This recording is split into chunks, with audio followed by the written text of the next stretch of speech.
Tampa Bay is like no place else. Wait, you can't recycle the bag. You have to throw it away. Proper recycling keeps it that way for everyone. Bags tangle in machinery and can bring sorting efforts to a halt. No bags. Trash the bags and keep our recycling program moving forward. No, Mom, look, no plastic bags. Do your part to keep our recycling bag-free. Trash the tanglers or return them to participating retailers. For more information, visit tampabayrecycles.org.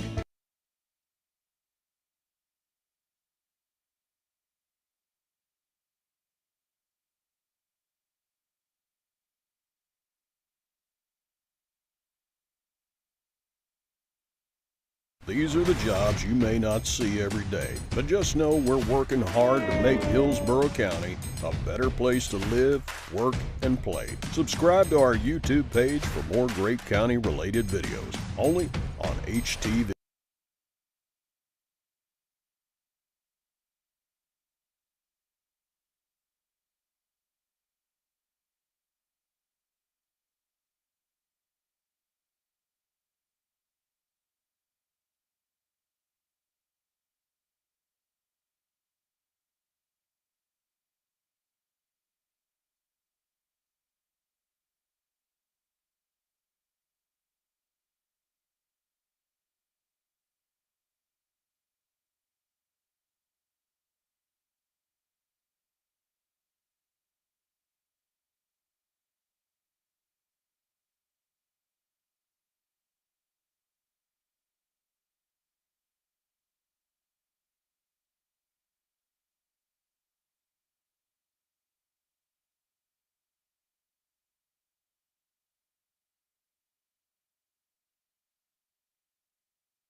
Well, good morning.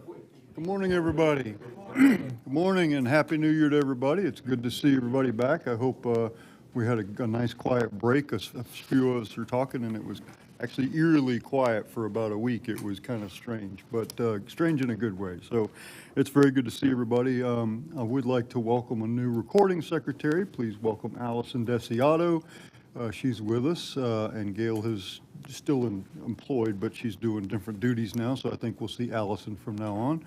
And if you would, please stand and join me in the Pledge of Allegiance. Pledge allegiance to the flag of the United States of America and to the republic for which it stands, one nation, under God, indivisible, with liberty and justice for all. Thank you. Before the roll, I'd just like a couple of housekeeping things. One, I'd like to thank Commissioner Myers for her 2 years of chairmanship, and you did an outstanding job, and it makes me very nervous to sit in your seat with you in the room and have to do this.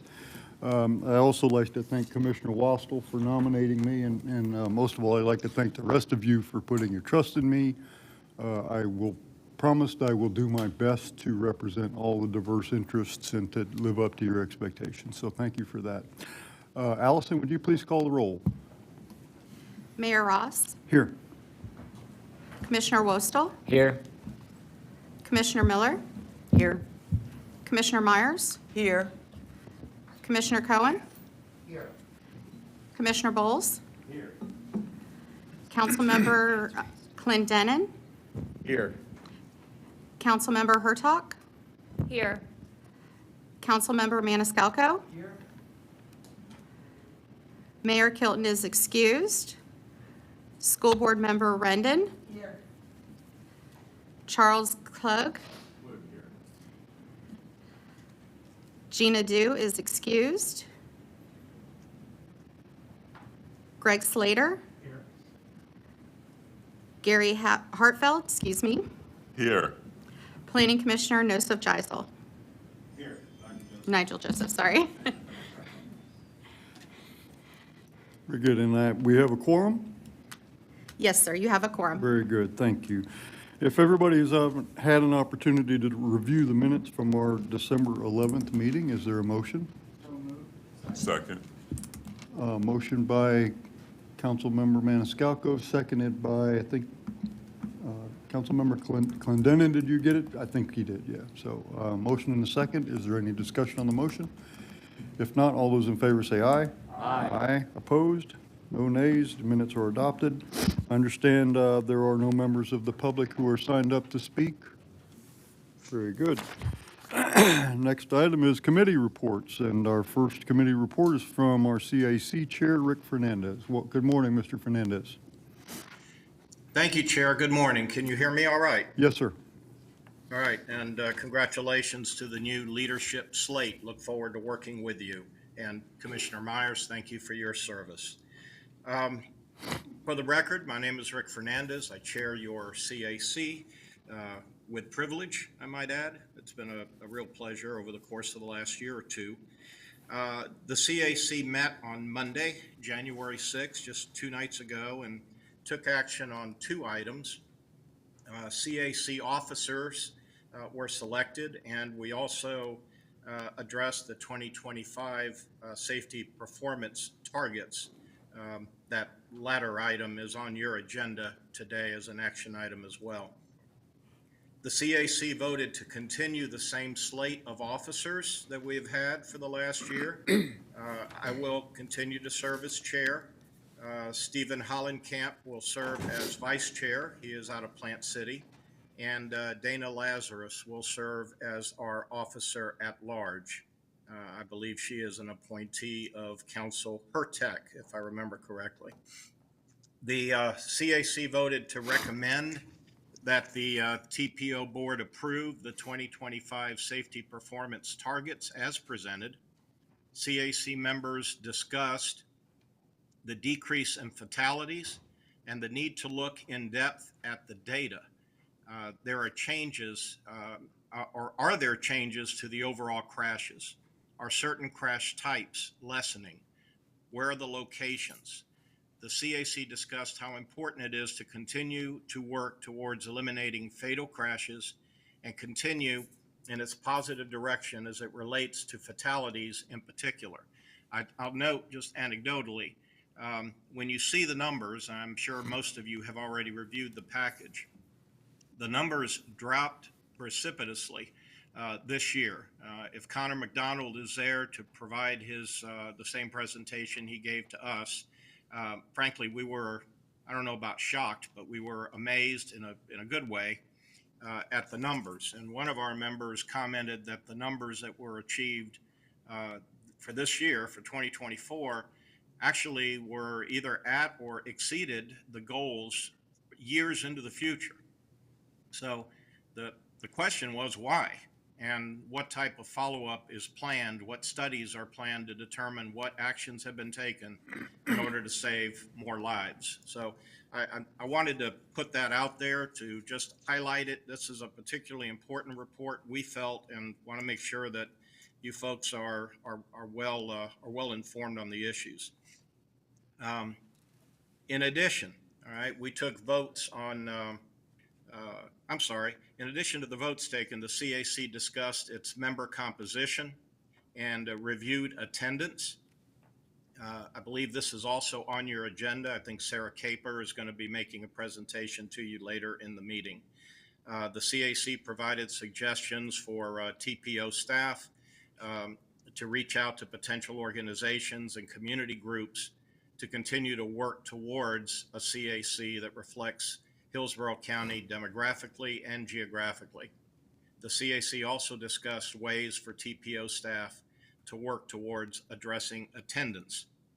I'll note that we are now budgeted for 36 members on the Citizens Advisory Committee, 16 of whom are appointed by you as voting members of the board, and the rest coming from at-large positions around the county. We don't have that number currently on our roster. We have probably somewhere on the order of 15 to 20 individuals that show up with some regularity, with probably a core group of about 10 that show up predictably every month. We've not met, I don't think we've missed a quorum, maybe one all year. So we have the attendance we need, but we probably don't have the demographic and geographic distribution that I think we would all like to see. So that's something to work toward, and I'm sure we'll be working toward it with you, obviously, as the appointing authorities. The CAC spent time discussing the relationship between the CAC and the TPO board and its role as an advisory committee. TPO Director Dr. Wong provided guidance in this area. The CAC also spent time reviewing how it can provide value to its members and to you and address member interest areas. I'll note we have a particularly strong, I feel at least, particularly strong relationship with Dr. Wong. He was our former liaison, so he knows us, and to his credit, he doesn't run away from us. He actually walks into the storm. So we appreciate that. He knows what we do, and I think he values what we do.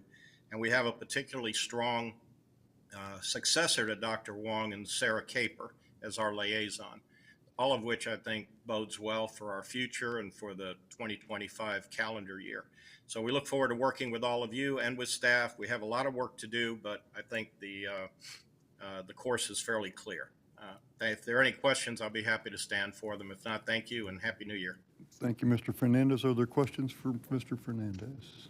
Seeing none, thank you, Mr. Fernandez. Our next presentation is from Harmony McGee of TPO staff. Good morning. Good morning.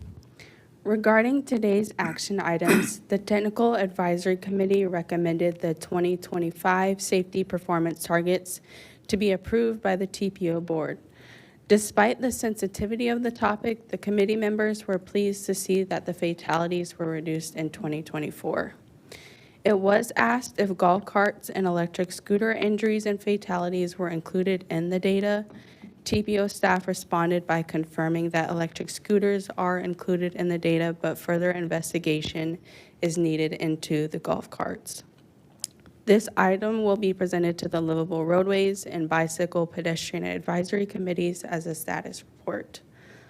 Public comments were also received on social media. Walk Bike Tampa tagged the TPO in a bicycle-friendly report card on Facebook, noting the great progress Florida has made in making our streets cyclist-friendly, while also advocating for continued improvements and change. Mike Lamarca responded to our repost of this by bringing awareness to bicycle infrastructure in the community that needs further treatment.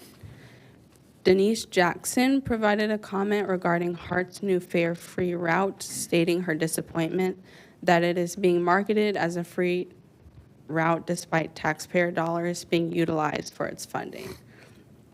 Rick Fernandez tagged the TPO in a Facebook post pertaining to traffic jams and MIT's research on how tailgating affects commute time. An email was also received from Larry Corwin noting two main points. He would like to see the decision to prioritize the I-275 capacity increase reversed, and that the TPO bylaws should be amended to remove the voting power of non-elected officials. Chris Vela also sent an email stating that he would be filing a discrimination complaint against the Hillsborough TPO. In response to this, staff have met with Mr. Vela and are providing him with informational materials regarding Title VI. This concludes my report. Thank you, Ms. McGee. Are there questions for Ms. McGee? Seeing none, thank you very much. Is there a motion to approve the consent agenda? Motion was made by Councilmember Clendenin and seconded by Councilmember Maniscalco. Any discussion of the motion? If not, all those in favor say aye. Aye. Aye. Opposed? No nays. Consent agenda is adopted. Next, under action items, we have 2025 safety performance targets, and our TPO staff member Connor Trejos McDonald is here to explain. Good morning. Good morning and Happy New Year. I'm Connor Trejos McDonald, TPO staff, here to present the 2025 safety performance targets. A quick refresher on performance measures. They're required by MPOs and state DOTs out of the MAP 21 legislation and renewed under the FAST Act. The goal is to create a streamlined, performance-based, and multimodal program to address the many challenges facing the U.S. transportation system. And there are currently 5 categories of targets, the first of this one being safety. Others include pavement and bridge condition, reliability, transit assets, and so forth. So within safety performance targets, there are 7 metrics. 5 of these are required and 2 are elected by the TPO. Those 2 elected being number of fatalities and motorcycle fatalities on a 5-year rolling average. So some key definitions before I begin. 100 million vehicle miles traveled. It's the total number of miles traveled by a motor vehicle in a region over a certain period of time. Serious or incapacitating injury is a significant injury that causes permanent damage or loss of bodily function, and non-motorized being a bicyclist or pedestrian. This year I did look into best practices and current trends in safety target setting. 37% of reporting agencies are using a data-driven approach, which I would categorize us to be, which is its safety performance targets are based on expected outcomes given recent trends, model projections, program projects, and other safety efforts. 16% of respondents are using a goal-driven approach, so that's based on future goals, whether for fixed annual percent reductions or future safety performance target, and 41% are using a hybrid approach of both of these. So annual actual fatalities, this is an elected target. We have seen somewhat inconsistent over the past few years, but in 2024, we saw a significant reduction from 236 to 157. So with a 1% reduction target, which is 1% reduction, which is calculated based on available funding, and noted as a federal highway best practice, we're recommending a target of no more than 156. And since the number is lower, we're viewing that as a hybrid approach of both the goal-driven and data-driven targets, so we're still recommending that target of no more than 156. On a 5-year rolling average, we're seeing a decrease recently, recommending a target of no more than 204. Fatality rate per 100 million vehicle miles traveled, also seeing a decrease in recent years, recommending a target of no more than 1.34. Motorcycle fatalities, we have seen an inconsistent rate. This year it was higher, predicted to be about 40, And with a rolling average and with a 1% reduction factor, recommending a target of no more than 40 or 41. Annual serious injuries on a 5-year rolling average, seeing a steady decrease over the past 10 years, recommending a target of no more than 957. Serious injury rate per 100 million vehicle miles traveled, recommending a target of no more than 6.22. Non-motorized fatalities and serious injuries, recommending a target of no more than 236. In the report card here, you can see that we met 5 of the 7 targets we set last year. The 2 that we did not meet being serious injuries on a 5-year rolling average and motorcycle fatalities on the 5-year rolling average. And I should note that the targets are required to be data-driven and realistic. So in context, in some of our peer MPOs, we saw a 33% drop in Hillsborough. Pinellas saw a 17% reduction, Metro Plan a 23% reduction, and Broward a 1% increase. And to note here, we did reach out to FDOT, evaluating if there are any reporting differences in fatalities that would explain such a decrease. They did not identify any. So some takeaways: fatalities significantly decreased in calendar year 2024, and motorcycle fatalities and overall serious injury targets were not met. So the local relation implementation, or what can we do? The MPO and local government toolbox, we can design and prioritize safety projects in the local CIPs, continue to program safety studies in the EPWP, and potentially program a motorcycle safety study.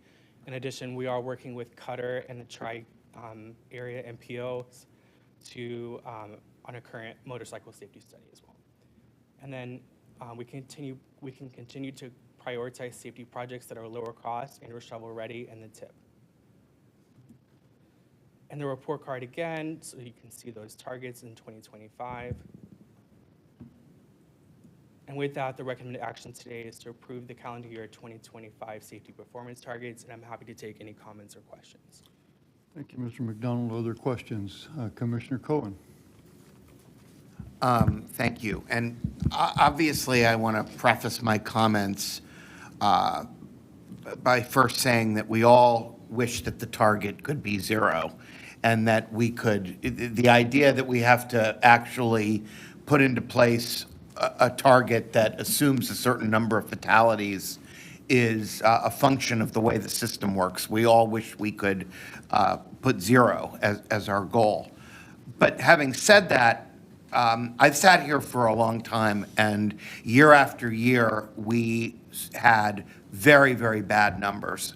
And this is the first time that I've ever seen such in probably a decade, such a drastic reduction across so many important categories. And I want to ask Dr. Wong, I think, Secretary Gwynn, do we believe that this is because of so many of the different actions that we've taken over the years to make safety a priority? I mean, are we finally starting to see the fruits of all of those efforts, or is this some sort of an anomaly?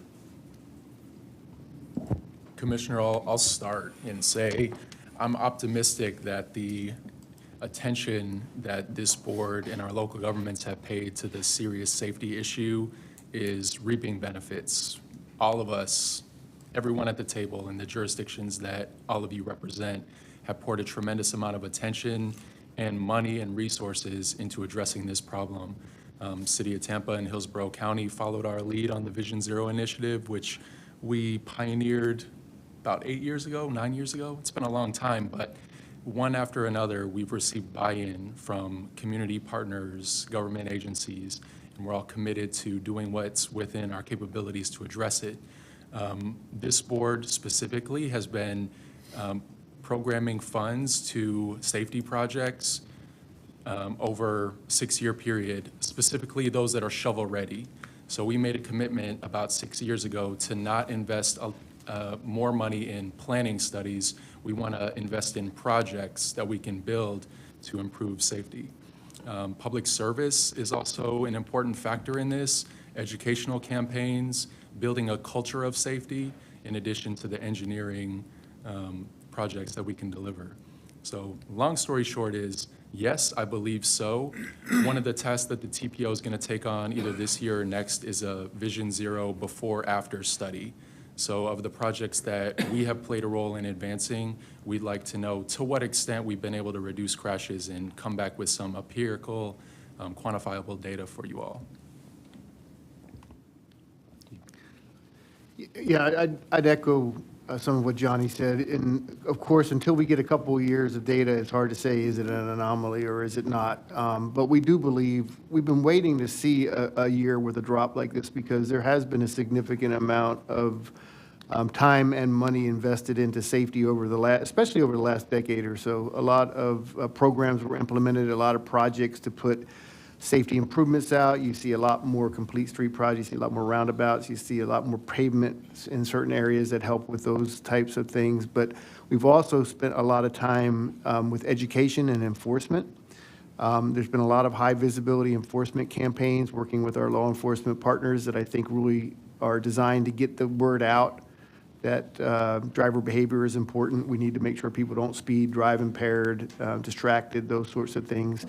And we've also gotten back into, because a lot of the high schools got rid of the driver education programs.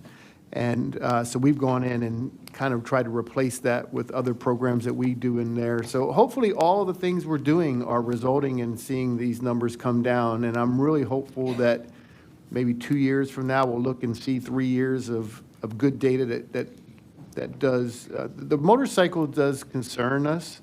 And we're trying to look more into what that number means. We have seen over the last few years a much bigger increase in other types of similar to motorcycle vehicles, electric bikes and scooters and things. We're trying to see, are those being included as bicycle? There's also, I don't have data for this, but there's also a feeling that maybe there's more motorcycles out there now than there used to be. Maybe because of the cost of owning and insuring a car, maybe a motorcycle for some people was a more cost-effective option, or just maybe more people wanted motorcycles. So we're going to look and see, is that really, are we looking at apples and apples on a motorcycle? But we are implementing some programs directly specified towards motorcycles, because that's the one area that we did see kind of not a real favorable number on. Thank you. I just want to also just mention that there's been a lot of talk over the years about county-owned roads in the city of Tampa. And finally, the Howard Avenue Armenia corridor got done. And if anybody has driven up Howard Avenue recently, not only did the county do an outstanding job of repaving it, but if you notice the lane markings and the bicycle markings and all of the different on-street parking, all of the different treatments that have been done on that road, you can really see what a night and day improvement these projects can make. It's unbelievable. So I'm really thrilled that we've been able to see some progress, because it's been a long time of having very depressing meetings when these numbers come out. Thank you, Commissioner. Councilmember Clendenin. Actually, I think I'm sorry. She's first. Councilmember Hurtak, I didn't catch you first. I'm sorry. Thank you. And again, I also want to reiterate the wonderful, comparatively numbers that we've seen. I was interested, though, could you pull up the second to last slide? And this is very semantics. I'm sorry, one more that actually has the numbers. There you go. And this is just purely semantics, but I really do have to make a point that if we actually used round numbers, we could, we can't have 37.93 people die.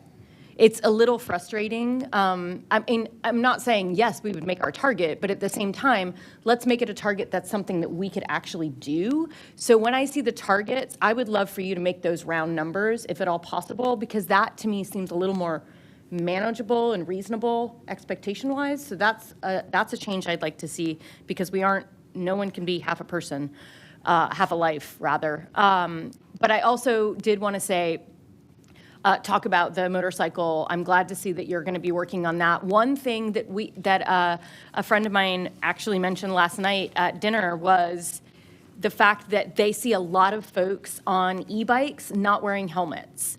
And so maybe that could be an area where we could work on some, PR work, because I think it would be similar to the motorcycle. So maybe if you might want to include the e-bike riders, that might be a really good way. But I also am glad to hear Dr. Wong talk about the fact that we could see what we're doing.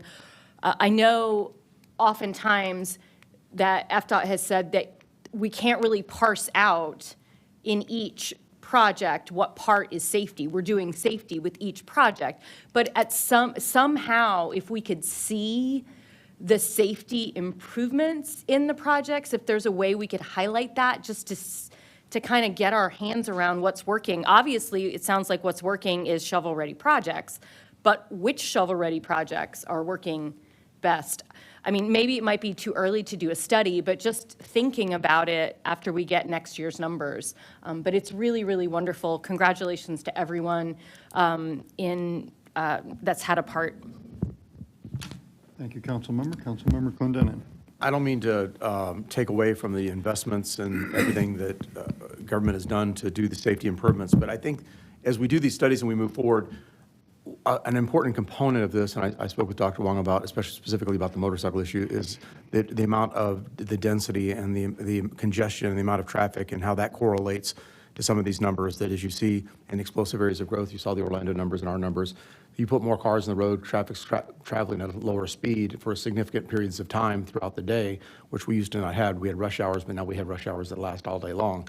How that correlates with these numbers, and I think with motorcycles as well, congestion is not a friend of a motor, somebody who has a motorcycle endorsement on their driver's license, congestion is not a friend of motorcycles. It's problematic. So I think as you move forward with the study, I think you have to at least have some kind of analytical information about how congestion plays into this and not just about the infrastructure. Thank you, Councilmember.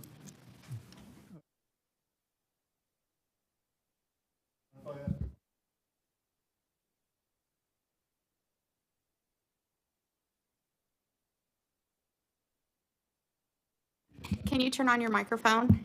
I'm sorry. So I have a couple questions. One is, how do you calculate the number of miles traveled? That's one of your metrics up there, which to me seems like one of the most important ones, because as the number of miles traveled increases, suppose you have, I don't know, let's just say you have a 2% decrease, but the number of miles traveled went up 15%. So relatively, your decrease is much more than 2%. It's actually much higher than that. So how do you calculate? I'm trying to get a sense for the accuracy of the miles traveled. Most definitely. Thank you for that question. The VMT is done by FDOT, so we use their numbers directly. I will say that their reporting is up to a year before, so we have 2023 VMT, then we predict an increase on standard, previous year's standard. So it's likely, or not likely, but it's possible that there's a higher increase than what we assume to be, but we won't know that until the following year. Okay. And we collect traffic data, traffic volume data, and we know the length of the segments, and so I think it's more mathematical. So Take the volume times the length of the segment, and then you aggregate it. So from that state road data that you calculate, we extrapolate that same rate would occur on city roads and county roads. And I think most of the local governments have a program where they collect traffic data, at least to a certain degree. And so, and I'll ask my staff if there's anything else there. They're, like, cities and counties also have programs to monitor data on their roadways. okay, so we feel fairly confident that number is fairly accurate. I think, especially if you consider it as a relative number, like relative to last year, if you see the volumes go up a certain percentage, probably the vehicle miles of travel went up a similar amount. Probably not exactly accurate because you don't know every car and where they started and stopped, but it's an estimate, and it gives you a general trend to compare against. Well, for me, that's even more telling than the raw numbers, because as the vehicle miles traveled goes up, even if suppose your vehicle miles traveled went up 10% and your fatalities went up 1, you still have a ratio reduction. So anyway, that's the point I was trying to make. My second question is, and Dr. Wong and I have talked about this, and I don't know that there's an answer here today. I'm not trying to do a gotcha, but this is something I just want to plant for everybody to think about. It seems like there are people taking deeper dives into this data, but at least from where I'm sitting, it seems fragmented. In other words, we have the community traffic safety team over at DOT that brings partners together, and each of the law enforcement agencies and their people are taking a deeper dive into the data. And some of this is geographic, which is where everybody always wants to look first because it's easiest to get. You look at the hot spots, you look at the heat maps and say, okay, we used to have a lot of fatalities here. Well, that's, big reduction there. Where's it popping up? But there's also relationships with temporal, days of the week, certain hours of the day, to really dig down and take a deeper dive into this data and to kind of bring that in some fashion to us, maybe before the TIP hearing in June. I don't know who that person would be, whether it's somebody from CTSD or you or somebody, to kind of say, look, we've looked at the data, we've talked to our law enforcement partners, we've looked at, and so these are the current trends now, or as current as we can get. And this is temporal, because some of it's projects that we approve in the TIP, but some of it's programmatic also. You need to throw some money into a campaign for motor helmets, or helmets for scooters or something like that. But I think having that information available would help us as a policy-making group to kind of say, okay, maybe we need to peel a little money off of this and put some more money towards that, or maybe we need to elevate that project because we've seen fatalities increase on this, or we don't seem to have good visibility on that, in my opinion. So I don't know if there's a way to think about that, and maybe, I mean, I don't want to beat the dead horse, but maybe once a year somebody comes and talks to us about that, or? Yes, Mayor, that type of analysis well within our capabilities. I don't think that would be a problem whatsoever to segment the data and show what are some commonalities occurring across a range of crash types. Before the TIP hearing, I think is very reasonable. We can bring that presentation to you all in April or May. Okay. Well, it would be high level, of course, but I think it would address some of the concerns that you have. Okay, well, I want to make sure everybody else feels that is a worthwhile endeavor. I mean, I don't want to just, I think we need a vote, but is that all right with everybody? Okay, thank you. Any other questions for Mr. McDonald? I just Yes. that you tell me. Commissioner Wastel, I Just did not see. very briefly, I imagine many of us are thinking this, but as far as the motorcycle incidents go, I mean, there's a reason I have my certification. There's a reason I don't ride one. And oftentimes it won't be cruisers or touring bikes, but you will see sport bikes driving. There's a reason it's called a sports bike. They're adrenaline seekers. They oftentimes will ride in between cars in stopped traffic, which results in accidents. And, it's not a finger pointing endeavor. It's just more of a reality that they are much more aggressive drivers. And I don't want that fact to undermine all of the good results that we got here today. It's a reality of a sports bike being on a road where everyone else is being forced to drive slow, and they believe they can take advantage of that dotted line where they should not be. And, I'm sure Commissioner Bowles, as a multi-decade firefighter, saw many accidents with motorcycle drivers, and I would lean into saying that oftentimes it's a result of their own doing, which is a sad reality, but it is there. So I don't want that one number to undermine all of the good data that we got today. Thank you. Thank you, Commissioner.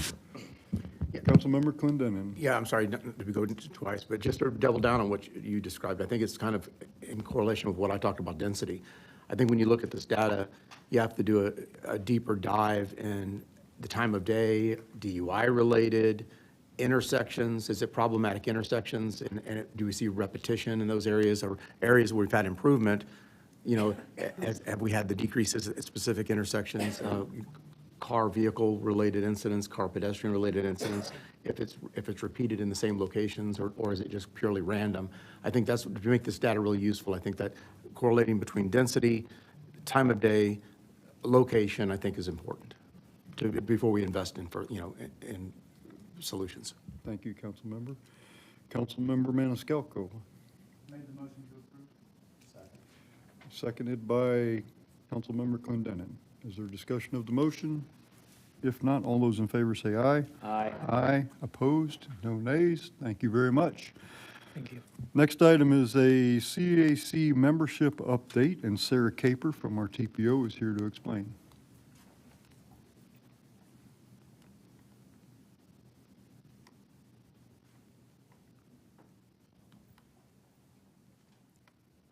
Good morning. Good morning. Happy New Year, everyone. So this morning, I will be talking, as Mr. Fernandez stated, about the CAC membership update. To start, this is an excerpt from the bylaws, but it describes the CAC composition. And some of the key points here are that we're looking for a broad spectrum of citizens on our advisory committee, and we look to balance demographics and geographics that reflect Hillsborough County.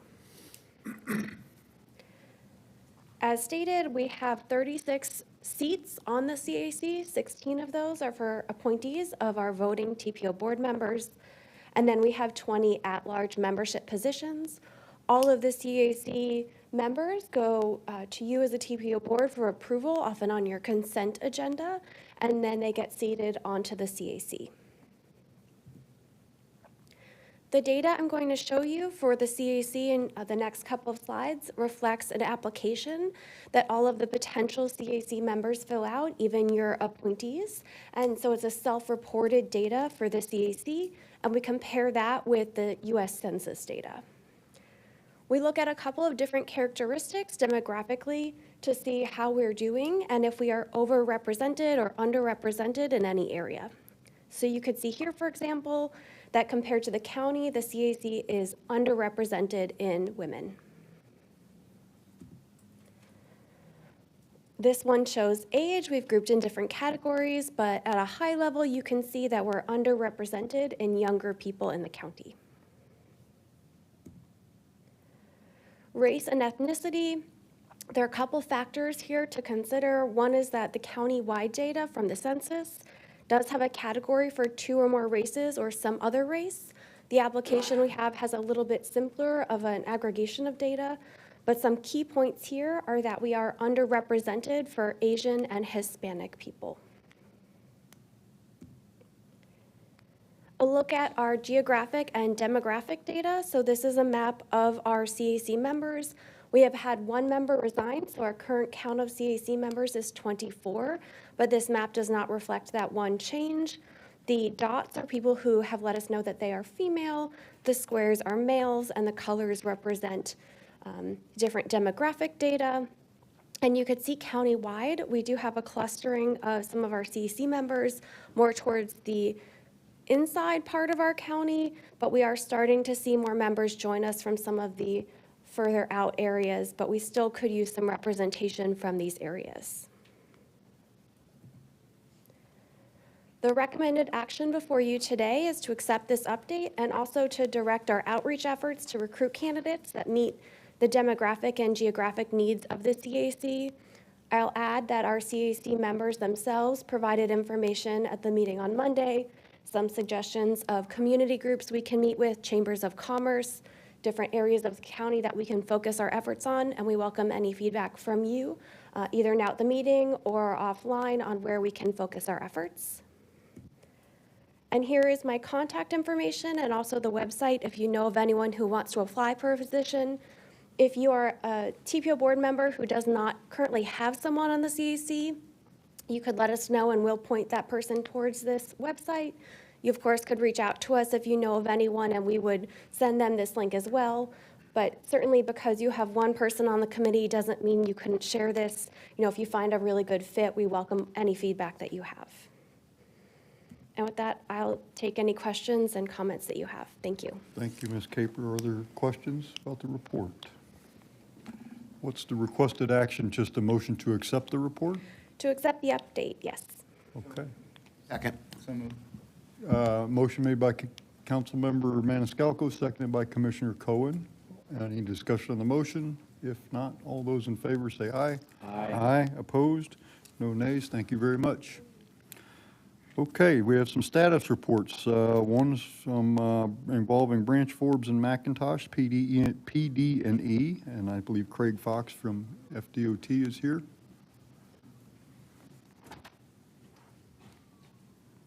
Good morning.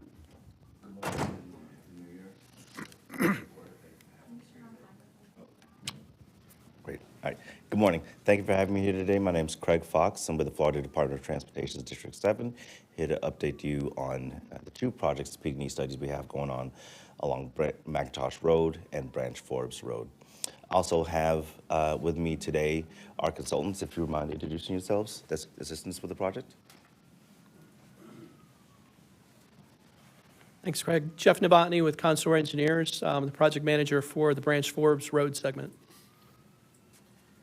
Mohit Garg with CDM Smith, project manager for McIntosh project. Rajarabi from CDM Smith, I'm the roadway UR for the McIntosh project. Thank you. And since we're talking about two projects today, you'll notice that the coloring is blue for McIntosh Road and orange for Branch Forbes Road. Although I'm a Gator, we actually did this for viewing ease and not necessarily because of, collegiate reasons. So here we have a location map showing the two projects. On the left side, we have the McIntosh Road, and then just a little bit east is the Branch Forbes Road project. The purpose and need is to improve roadway capacity along both roads, increase the system linkages, and also increase safety along those two corridors. They are both critical routes that connect US 92 to I-4. Currently, for bike and pedestrian accommodations, there are no existing bike lanes, and there's discontinuous sidewalk throughout the project limits, and also no existing shared use path. So first, I'll begin with the McIntosh Road PD&E. You can see on the image to the right, the limits go just from south of US 92 to just north of I-4, ending just before the Pemberton Creek.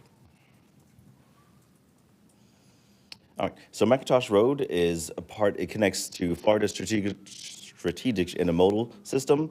It's a network of important transportation facilities that's critical to the state's economy. It also, like I mentioned before, connects to I-4 and US 92, and it does serve the evacuation routes on both I-4 and 92 also. Here is shown the existing typical section, which is around 10 to 11 feet, one lane in each direction, with a 2 to 5 foot unpaved shoulder. And currently you can see there's no continuous sidewalks or bike facilities along McIntosh Road. And the posted speed is currently 40 miles an hour. So the length of the project is a little over 1 mile long. Some of the improvements that we're looking to do is to provide 2 lanes in each direction and make it a divided roadway, and also improve the I-4 on-ramps and off-ramps, along with providing for stormwater, floodplain, stormwater management facilities, and also floodplain compensation sites. So this image shows the proposed typical section. It includes 2 11-foot lanes in each direction with a dividing median in between, and also a 10-foot shared use path on the east side and on the west side. And the target speed and design speed will be 35 miles an hour along this roadway.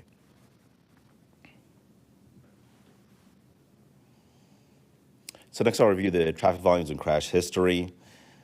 The 2045 projected traffic volumes are between 16,000 and 34,000 ADT, with no improvements would make a level of service F. The crash history includes 175 vehicular crashes with a crash rate that's above the statewide average. Around 47% of those crashes are rear ends. That's usually a pretty good indicator of congestion along the road. And there's also no recorded bicycle and pedestrian crashes within the time periods of 2015 to 2019, and no recorded fatalities along the road. And to the right is a heat map of the crashes along the road. You'll see it kind of bulges out as you get closer to the I-4 ramps, and also just a little bit north of Muck Pond and around Muck Pond and Gore Road to the north.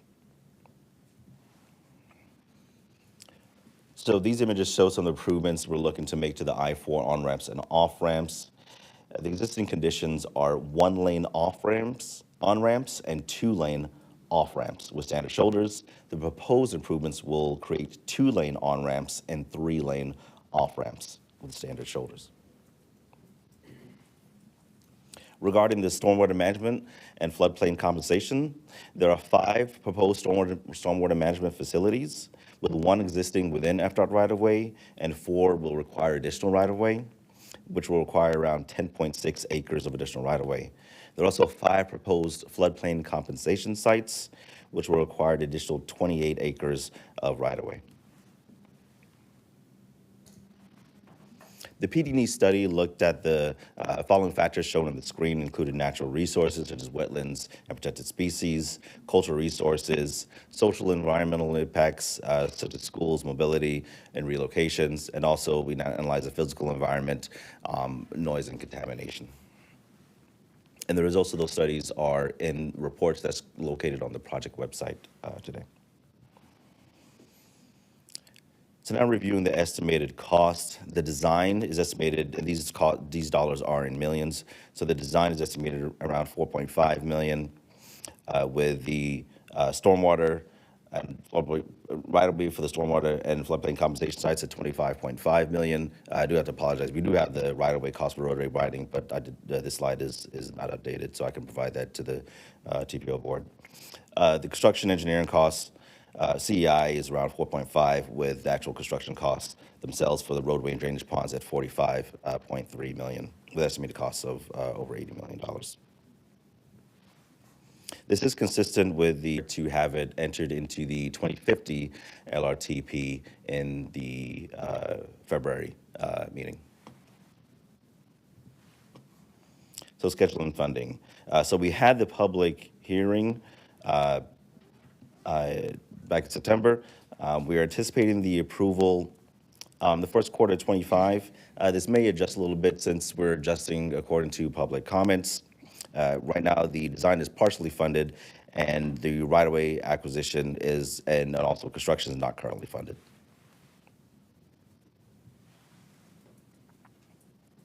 Now moving on to the Branch Forbes PD&E study. Branch Forbes, similar to McIntosh Road, is also fairly important because it is between the US 92 and I-4. It serves those same strategic intermodal systems connections, and also connects to the evacuation routes on I-4 and US 92. Shown on the screen now are the existing typical sections of Branch Forbes Road. It varies between 10 and 11 feet, also has unpaved shoulders and no continuous sidewalks or bike lanes. And the posted speed is 35 miles an hour.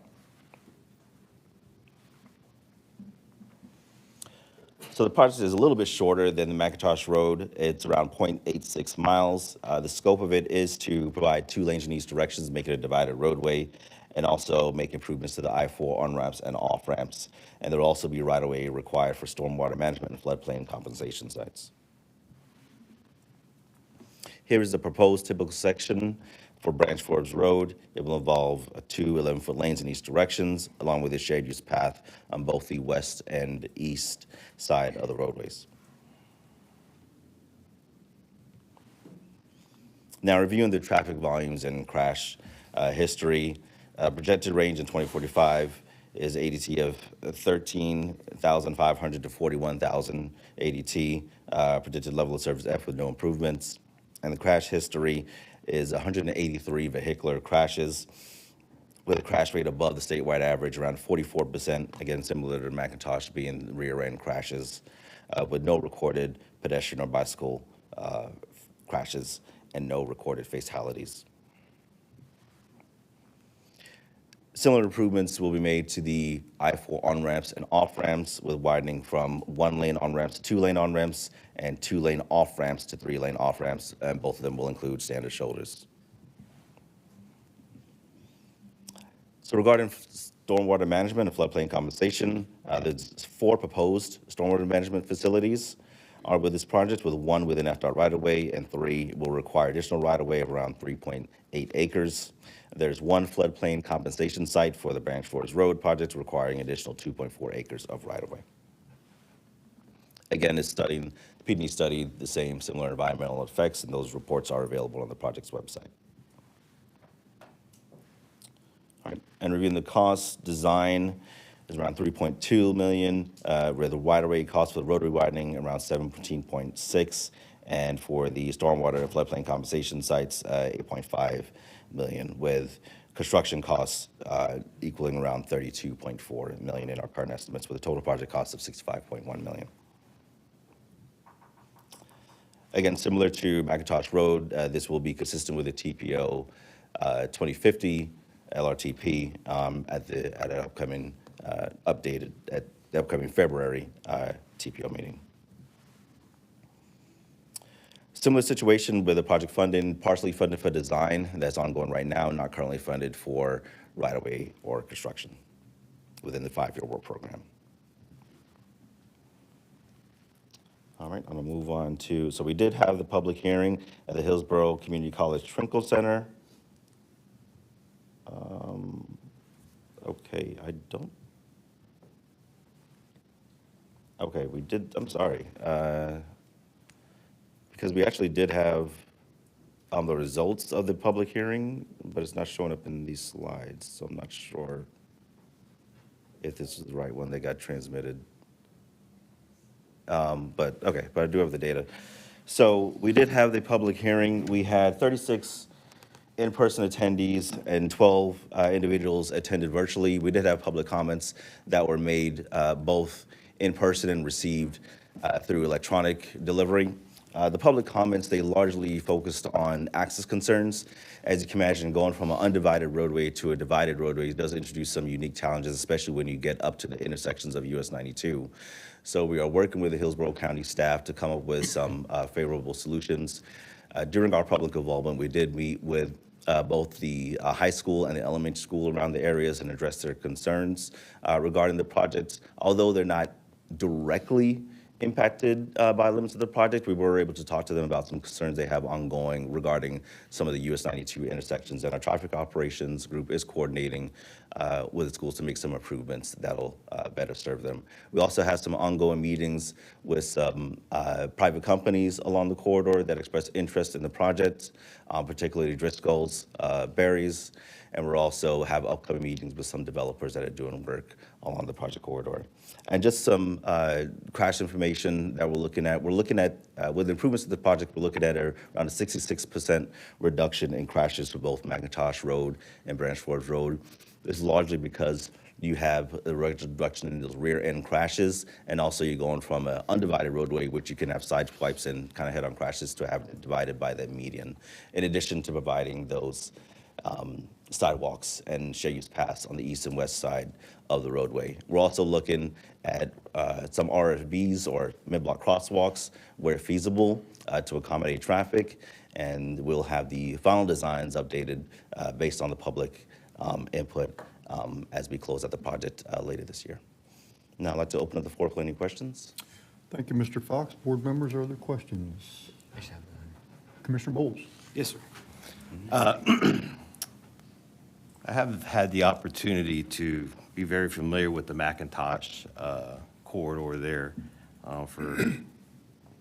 at all hours of the day, meaning from midnight, could be because of, as my colleague Commissioner Wostel said, my previous life was spent in public safety for many decades, and I spent a lot of time out in that area. That whole corridor from McIntosh all the way up to I-4, having driven, like, again, in the mornings is a big problem there when people are leaving. And, I know it's 45, but I can tell you, being stuck in that traffic myself, whether it was in a fire vehicle or my personal vehicle, it doesn't move very fast. And you're talking about low-impact accidents. And I know you're saying it's a 66% reduction. I'm not saying that any accident reduction is great, but we're talking about low impact, these are hit and bumps and runs, PIP stuff. We're not talking about fatality things here. But we have a McDonald's, we have a Burger King, we have a Hungry Howie's, we have a private school here, we have a Legacy, Driscoll's, like you mentioned Driscoll's as well. Have we have any, and I see there's no funding for the right-of-way purchasing of these. Is there some, is there an issue with getting that information, or it just hasn't even been considered yet? as far as receiving funding for right-of-way? Yeah, because, there's a couple things. You have a pending estimate, but, I mean, if I'm buying a McDonald's, and it's right off I-4, I mean, to do 4 lanes with the median and bike lanes, I mean, I'm looking at the road, I've driven it. You had one picture of it, but it really doesn't accurately reflect how tight that corridor is with everything that's right there. Yeah. You're gonna have to buy so much property. I mean, I don't even know if it's 65, what was the estimate for that little chunk? Yeah, so 65 for- for Branch Forbes is about the same? Yeah, it's around the 60-something for Branch Forbes. Let me go back to that. Yeah, so for right-of-way, it was 17.6 for the roadway wetlands. widening. That's for the wetlands. No, 17.6 million for roadway, and then for the floodplain compensation and stormwater, there's 8.5 million. That's for Branch Forbes. Yes. McIntosh, we only have how much for the wetlands?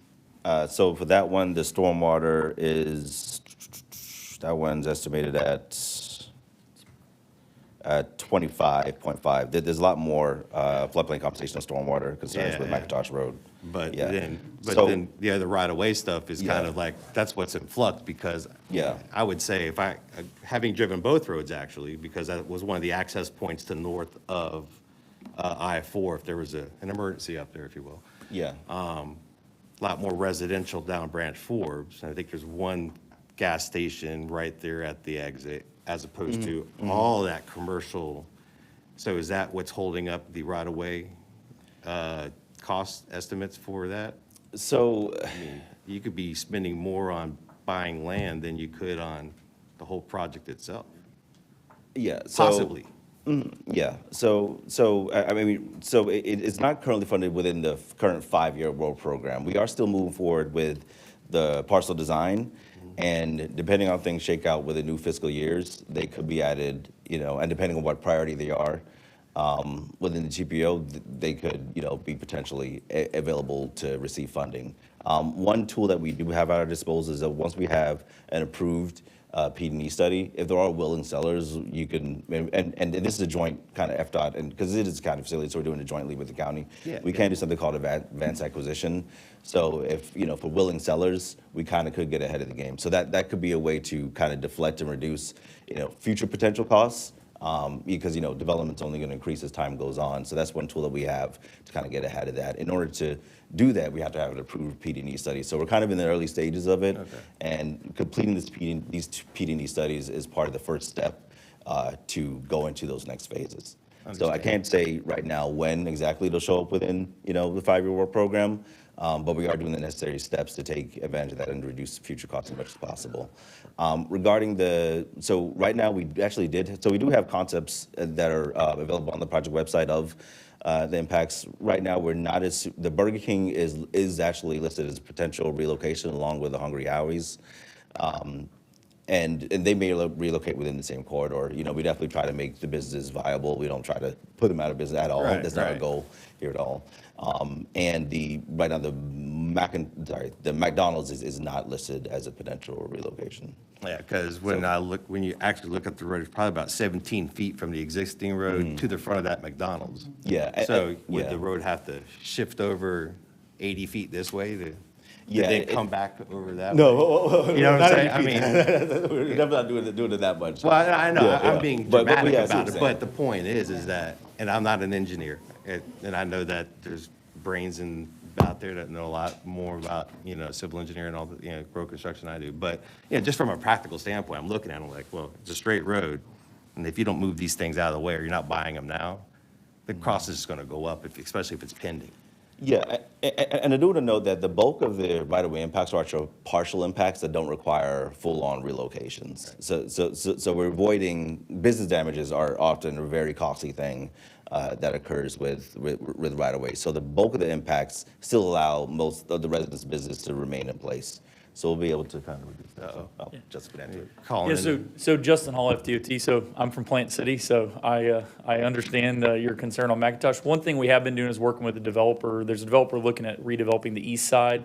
He also is a partner with the Burger King. So we've been talking to him about, hey, we may impact this Burger King. You may need to move it. And what we've done is actually kind of shifted the alignment a little to the east. So What we about are that? taking more on the east side than the west side. Because, Okay. you know, we're not going to impact the McDonald's circulation coming back around the front side or anything like that. And the Hungry Howie's impact is actually more, there's a box culvert down there that is some people know about, it's kind of hidden there, but that's more the impact for the Hungry Howie's, not actually like widening into the Hungry Howie's. All right, and again, and then, you know, from a practical standpoint, you're be chewing into that school right there at 92, right at the corner. That whole park, that's another ingress egress point for Correct. them as well. Correct.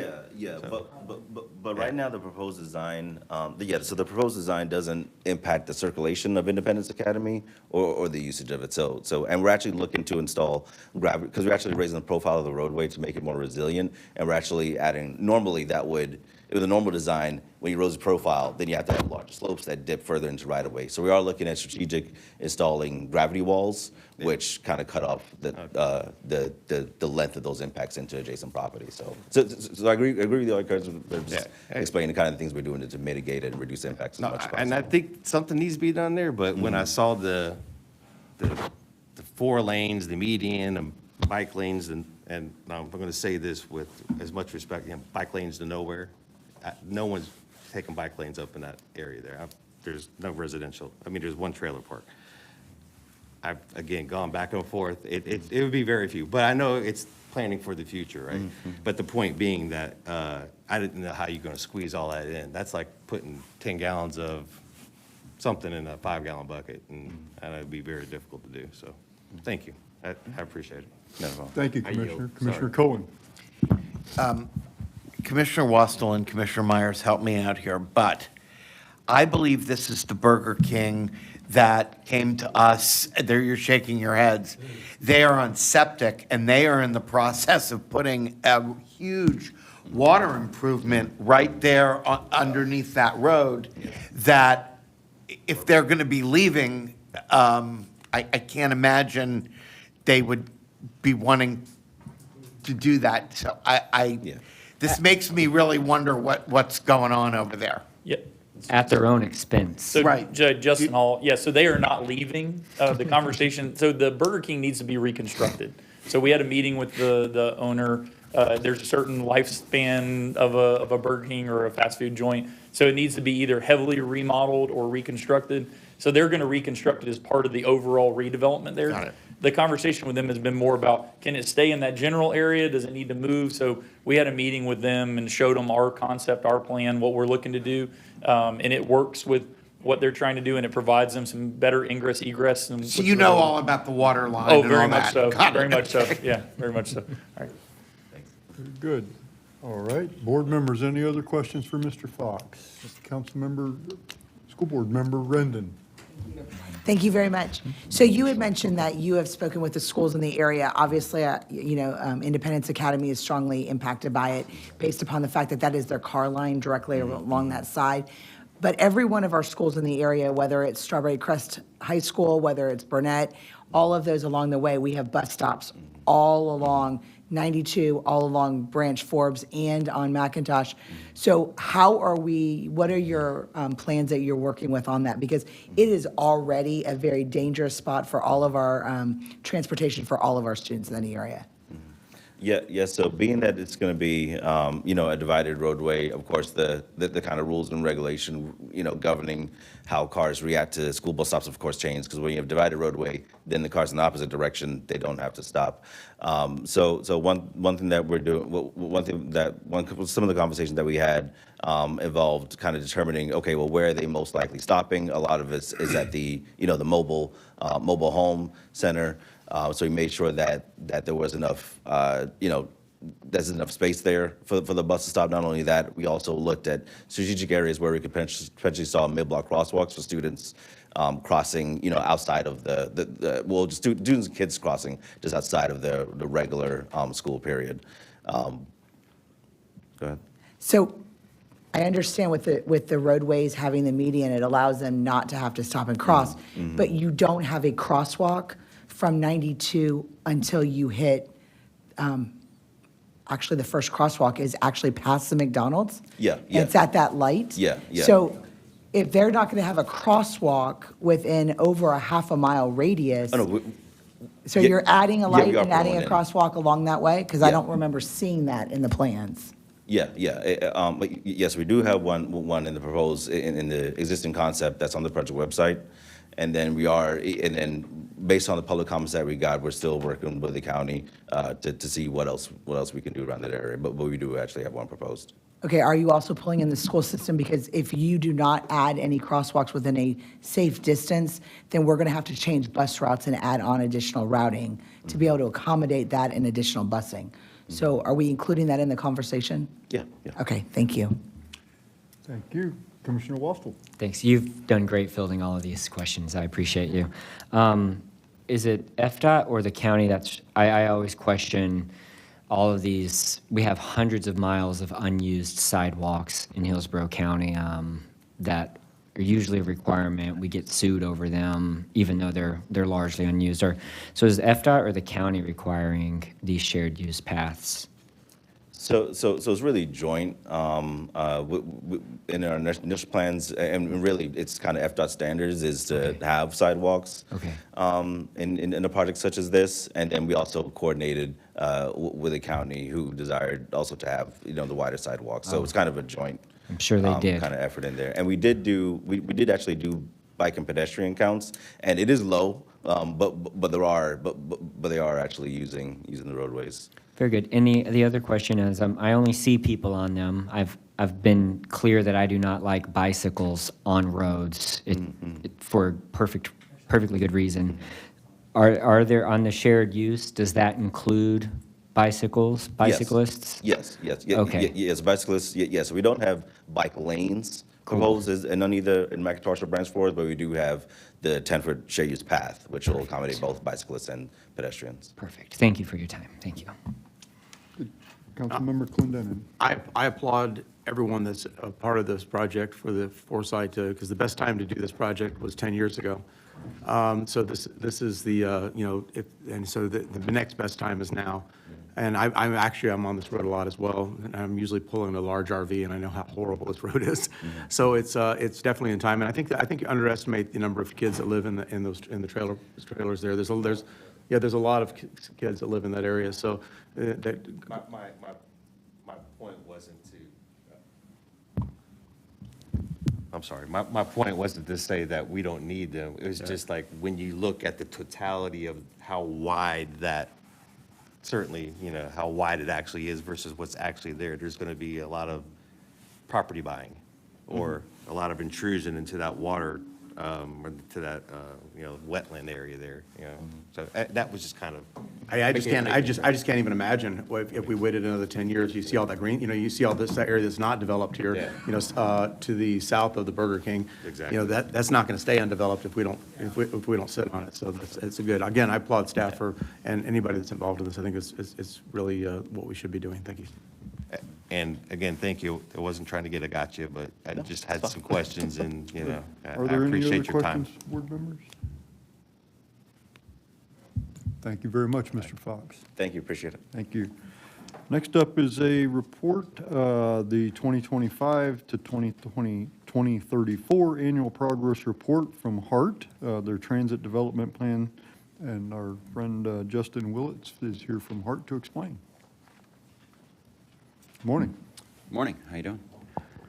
Justin Willits, Hillsborough Transit Authority, just here to give you the annual transit development plan update.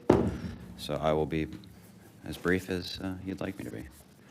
Just a quick overview mostly for the newcomers here. A transit development plan, or TDP, is a multi-year financial and operating plan for transit agency.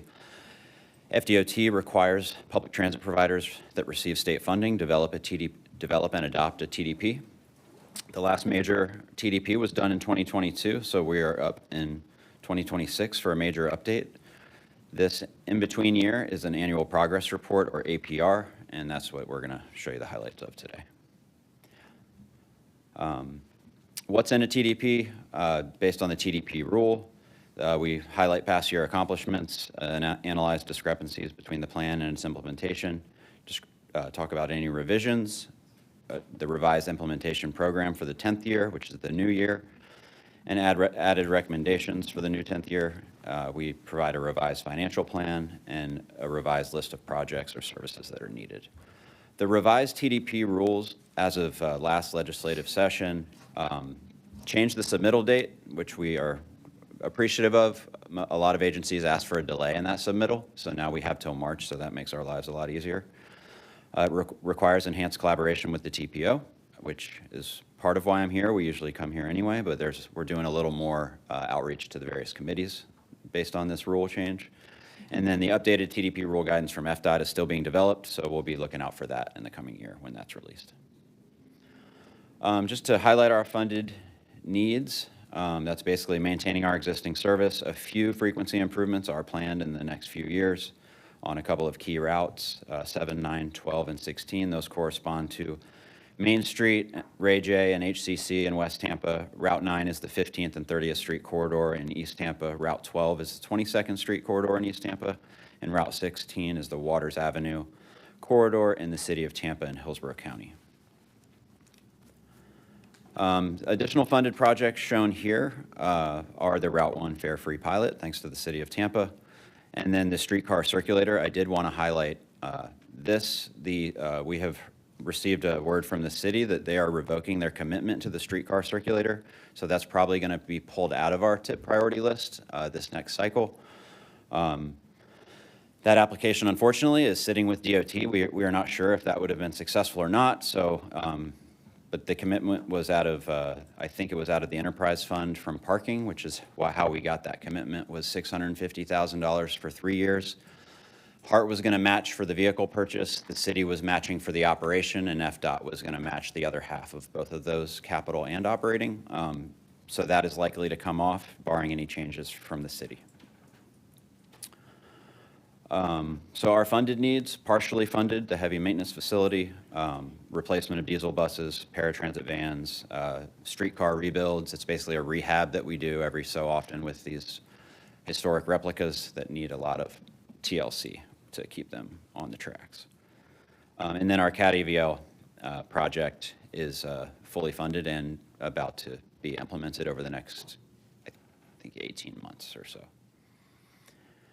So our unfunded needs, as you all know, is quite extensive. We need more frequency. We need more local and express bus service, on-demand services, various rapid transit corridors, and the TICO streetcar extension, the city of Tampa's top transit priority. And then the capital needs are extensive as well. Streetcar replacements, Hart's arterial BRT project, various upgrades to transit centers, our fare payment software, bus stops throughout the network, better transit centers in Brandon and Riverview and the faster growing suburban areas of the county, and other non-revenue vehicles and that sort of thing. And most of our frequency needs are kind of highlighted here, getting our core 4 routes back to every 15 minutes, a couple of routes to 20 minutes, and then quite a large selection of hourly routes that the community would benefit from getting to 30 minutes. And then in several express routes connecting North Tampa and Wesley Chapel to the university area and downtown, the 275LX, and the Brandon area to downtown and McDill via the 360LX.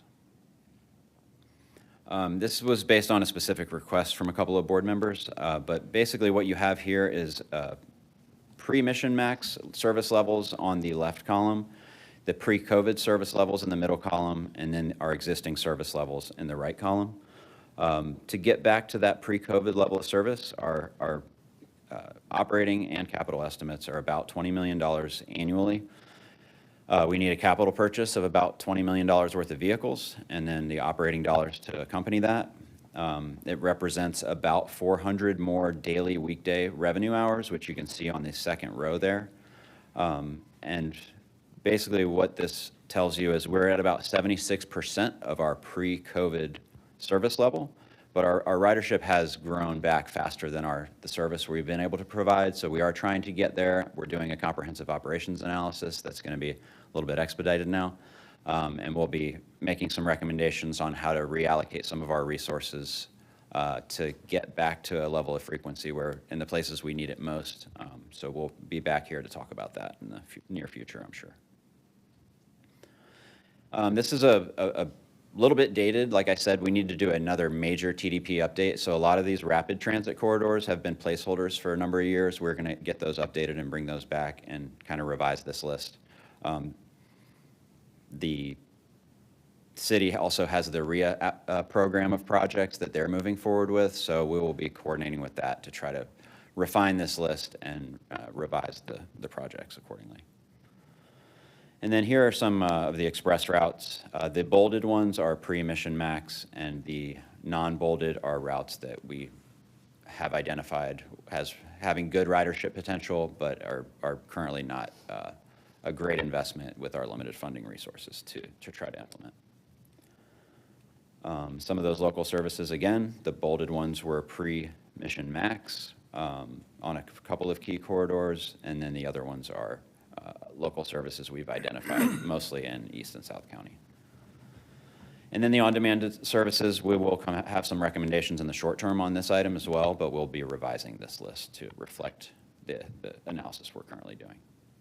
Our next steps are to submit this to FDOT by March, continue coordination with the TPO and DOT, and then stay up to date to look for that TDP guidance. And I'm happy to take any questions. Thank you, Mr. Willits. Board members, other questions? Commissioner Wastel. Did you say that there is a letter, was this letter received since Monday at the Hart Board meeting from the city? No, actually, I was not on the correspondence originally. I think we were notified about the circulator commitment, the revocation of that commitment in October. But we have confirmed that and just wanted that because that's going to be a revised tip priority list for the Hart Board to adopt. So at this moment in time, we are going to be removing that. Just to catch the rest of the board members up that aren't on Hart, 5 of us are. One of my items from April was revealed to us on Monday that Hart owns the streetcar and operates it in an agreement. And the deal is that there would be no net cost to Hart. They would just be made whole. But it was revealed that there was an extreme oversight of the actual operation costs. And in fact, Hart is about $6 million in the hole on its operations over the past 6 to 7 years that it's done this program. And this comes also at the exact same time that the long-time known funding sources for the operation of the streetcar is the partnership is coming to an end. So I don't know that were we told about this revocation letter? That is just not signaling in my brain knowing that they were officially revoking it. So is this different than the conversation that the Luis Vieira and the CEO of Hart are going to have? This is a different topic? Yeah, as has happened recently, it might be getting intermingled and Yes. confused, but this was a separate commitment that we got from the city staff and the mayor about a year or so ago to then apply to DOT for this circulator for 3 years. But since there's been action on other items and there's uncertainty with the streetcar, that may have something to do with it, but I just wanted it to be, everyone to be aware that it's coming off our tip priority list as of this time. Okay, I don't want to overlap our Hart duties with this board, but I was just very surprised to hear that. So thank you very much, though, for the information. Thank you. Thank you, Commissioner. Other questions, board members?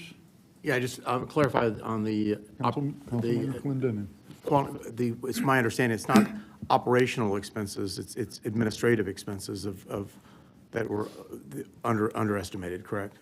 Sure, specific to the THS budget, correct. We did an internal cost allocation to identify costs that needed to be appropriately allocated to the streetcar budget, and that is the budget that was approved by THS, and that is the annual funding gap that we identified was 1.3 million.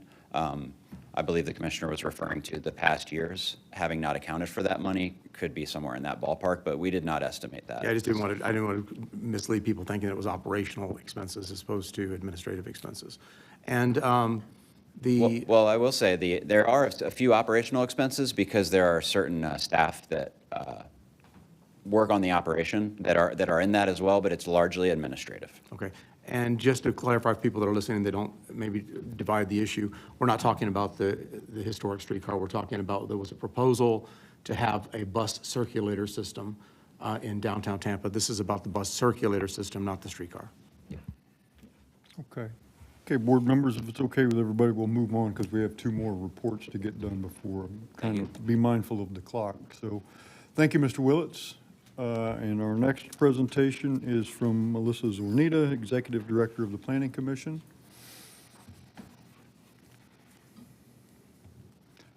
And Melissa, we certainly want to hear everything you have to say, but we all have to be mindful of the time.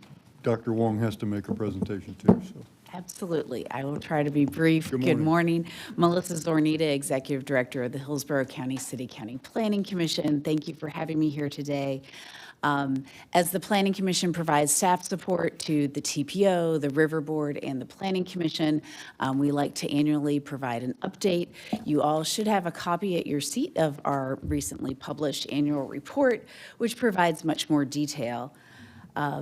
Today, I'll cover how the progress we have made on our agency's strategic plan, which includes 4 pillars, looking at integrating and connected communities, the interrelationships specifically of mobility and land use, partnerships and community engagement, resilient and natural and built environment, as well as internal operations and technological enhancements. So just a few numbers to highlight. We served over 1,800 clients, gave over 90 presentations to outside groups, held 115 meetings of groups such as yourselves, the other committees, the Planning Commission and River Board. We had over 60 plan amendments, the majority of which were in the unincorporated county. We conducted 360 consistency reviews of items such as zonings, land development code changes, and created over 1,400 maps. In the focus area of integrated and connected communities, we were very pleased that this board adopted the update of the long-range transportation plan for the Access 2050 plan, which had 5 different needs assessments that were conducted as a part of that. We've created a growth management guide that pulls together different tools that are within the plans for the city of Tampa, the county, Plant City, and Temple Terrace to show, with all of the rapid growth that we're experiencing, the different tools and techniques that are employed to try to guide that growth.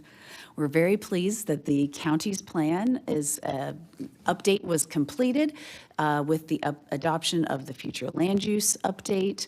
We are working on the urban service area expansions in the Balm and Waimama communities, which will be coming to the Board of County Commissioners early this year for those plan amendments moving forward. And then we're starting on the master planning of expansion areas for the I-4 corridor and the Little Manatee South areas. And the I-4 corridor works well with the 2 projects you just heard at Branch Forbes and McIntosh Road that DOT is looking at. We also have the TPO's staff has worked on things like the multimodal counts and receiving the Safe Streets for All grant. In terms of partnerships and community engagement, we were very pleased to get great input from the Plant City community on an update to their Northeast area master plan. We have completed the Progress Village Palm River Community Plan and are about to complete the Valrico Community Plan. The next community plan we'll be working on is the update to the Riverview Community Plan, which we're doing in alignment with Thea's look at the 301 corridor for the extension of the crosstown. We also have a number of outreach efforts that we have done, including the large survey effort done with the Access 2050 LRTP. We continued our Future Leaders in Planning program for high school and middle and younger students, and we have been continuing to convene an intergovernmental group related to the Fowler Avenue corridor that includes the City of Tampa, Temple Terrace, and unincorporated county, DOT, and HART to work on how we can further that vision plan. In the focus area of resilient natural and built environment, we've done quite a bit of focus in this last year on the update of the City of Tampa Comprehensive Plan, looking at their coastal section, how we best address policies related to density in the coastal high hazard area, as a lot of the growth is focused in that area, and also looking at issues of our industrial policies and working with folks like the port on that effort, making sure that the industrial land is preserved around that important asset. The TPO staff has continued to work on expanding our community air monitoring network and an update of the State of the System report.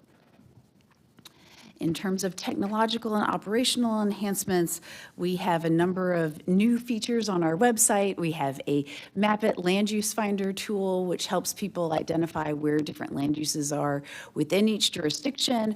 We have a number of data dashboards that have been updated with vulnerable population data and mapping that in different neighborhoods.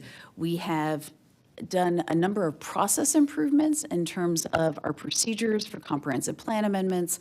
The slide mentions the city's updates because those happened earlier in the year, but we just completed yesterday. The Board of County Commissioners adopted an update to their procedures manual as well. And we've done enhancements like trying to do videos through our social media, introducing the community to our staff and the different types of work that we do. In terms of next steps, we'll be presenting a similar presentation to the Planning Commission and to the River Board, and we continue to track the implementation of our strategic plan. I'm happy to answer any questions. Thank you, Ms. Ornita. Board members, questions? Seeing none, thank you. Okay, If thank you. Oh, I'm sorry, wait. I have a comment. Mr. Klug. Yeah, thank you. I just want to thank Ms. Renita for her work with the port, especially in preserving industrial and maritime lands, not just maritime lands, but just industrial lands in general. So it's really important to us, especially there's redevelopment efforts or pressures to redevelop property that are not compatible with industrial uses. And it may look good to have some residential in some areas, but those don't work well with truck traffic and other types of industrial uses. And so I really appreciate your efforts in working with us on that. Thanks. Thank you. Thank you, Ms. Ornita. I don't know if you have to leave to go right back to work, but if not, if you're going to stick around for Dr. Wong's report, could I see you after the meeting for just a moment? Absolutely. Thank you. All right, thank you. All right, Dr. Wong, Executive Director's report. Thank you, board members. Happy New Year once again. I'll be very brief, and I have one other item that I'll squeeze into the director's report that's not currently listed on there. I'll begin with the addition.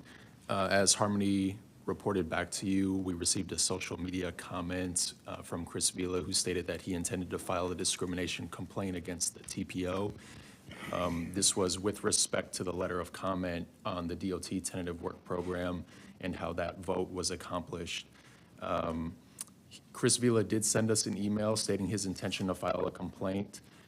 I had my staff reach out to him and gather the facts on the complaint because there's a process that we have to file to review the facts, submit those to FDOT, and then finally the Federal Highway Administration weighs in. After speaking with Chris, he stated that he will withdraw his complaint. So at this time, we have not received one. He said that he may submit one in the future. So if there is any movement on that, I'll report it to you. A copy of my email thread with Chris is included in your packet in the addenda. All right, now back to the report. 10A, we have our Federal Highway Certification site visit. This is an in-person visit that the feds take on with us every 5 years. That's scheduled for January 21st, 2025. Staff will be meeting directly with the feds beginning at 8 a.m. and going until 5 p.m. There is a public comment portion of that daily, or of that day, from 3:30 to 4:30. Only the portion from 3:30 to 4:30 is required to be publicly noticed, and that's the point at which we will allow for residents, board members, committee members, anyone familiar with our work to log on and attest to the work that we do, whether for good or bad. I would like to hear that. Federal Highway certainly would as well. We will be circulating a flyer as a reminder later today or tomorrow Your Outlook calendar invites that were sent to hold that date should be updated now to let you know that the public comment portion, again, only from 3:30 to 4:30. What's the location for that? That will be, I believe, on the 26th floor, in this room, I believe. Just for- So other than that, you don't need us? Not needed. Okay, no. that was the, It will be hybrid. The councilwoman asked if it's hybrid or in person or virtual. We'll have options for both. The TPO special meeting is scheduled for February 4th. At this time, we have no business items to present. We are finalizing the procurement package that's under review with the county attorney's office. We don't have any other business to attend to at that meeting, so my recommendation for this board, after I complete my report, will be to cancel that meeting. I believe we'll need a motion for that, will we not? Yes, yes, Since sir. we made a motion to schedule it, I think. Is that, I think that would be the right course of action. okay. Is there such a motion? So moved. Second. We have a motion by Commissioner Wastel, and I think Councilmember Clendenin beat Commissioner Myers out by a half a... Okay. this is February 4th. All those in favor, say aye. Efficiencies. I'm sorry, Commissioner Cohen? This is February 4th? Yes, sir. Okay. Yes, sir. All those in favor, say aye. Aye. Opposed? No nays? Thank you, Johnny. All right, thank you, board. Item 10C, our regular TPO board meeting, and immediately after the regular meeting, the LRTP hearing is scheduled for February 12th. Again, we coordinated this time with all of your aides and secretaries. At this time, none of you have stated that you have a conflict butting up to that 1 p.m. End of the meeting, but we're going to try our best to get you out of there before 3 hours expires. And lastly, we have a TMA meeting February 21st, scheduled at the PSTA headquarters, I believe. I may have to check that location, but I'll send that date, time, and an invite to all of you after this meeting's over. Happy to answer any questions. Thank you, Dr. Wong. Board members, questions for the Director Wong? Seeing none, is there any old business or new business or anything to report or discuss? Motion to adjourn. Second by Commissioner Myers. Motion by Councilmember Clendenin, second by Commissioner Myers. All in favor, say aye. Aye. Thank you very much, everybody. Have a terrific day.